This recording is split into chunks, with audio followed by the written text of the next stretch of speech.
I am Cheryl Rofer. Um, I am retired from the Los Alamos National Laboratory. I worked there for 35 years as a chemist in a great variety of programs. My education is in chemistry, but after 35 years of working at a national laboratory, I think a quick characterization would be nuclear science. I've worked on a great many things having to do with the nuclear fuel cycle, environmental restoration, built some lasers. So my experience covers quite a wide range. Well, the most important to me part of my experience was working with Estonia and Kazakhstan on environmental issues having to do with nuclear activities in the former Soviet Union.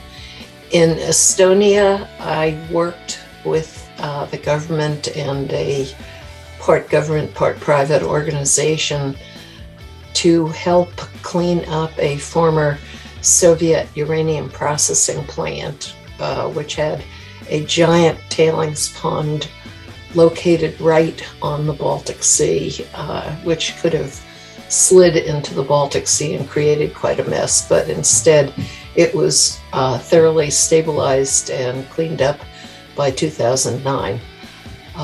In Kazakhstan, I worked with people on radiation issues at the nuclear test site.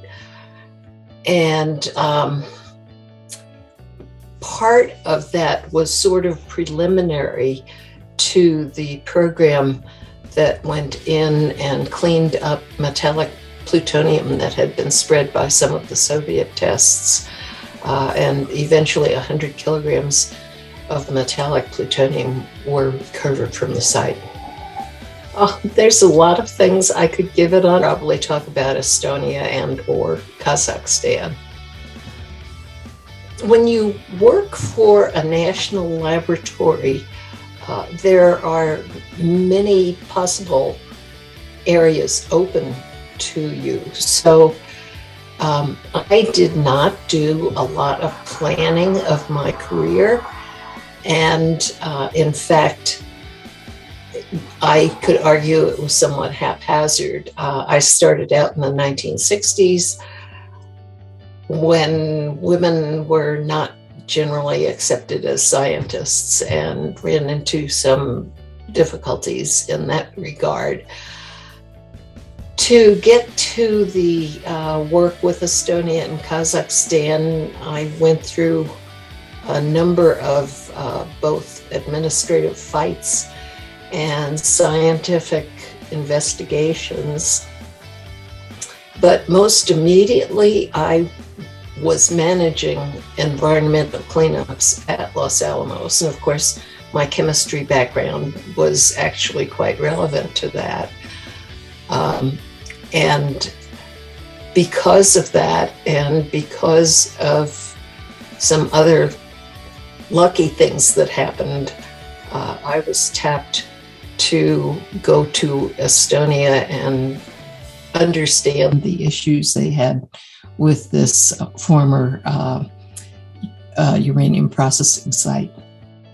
Well, the public should care about having a clean environment. Certainly for the Estonian site, the public around the Baltic Sea cared a great deal. We should care in the United States because disruptions in other parts of the world can come back and affect us. For example, right now, with Sweden and Finland joining NATO, the Baltic Sea is now pretty much controlled by NATO and is likely to become a site of contention with Russia. The international thing that concerns me most right now is Russia's war on Ukraine, because that could spread into a more general war. I don't think there's much chance of it right now, but Russia could, if things go badly for them, decide to use nuclear weapons, although I'll emphasize I don't think that's likely. And it's a statement by Russia that they don't want to be a responsible member of a group of nations. They want to be Russia, they want to be distinct, they want to have their way, and there's no way that can work for any single nation. So we're going to have to get through this and find some way to incorporate Russia into the rest of the world, and I don't see an easy way to do that right now.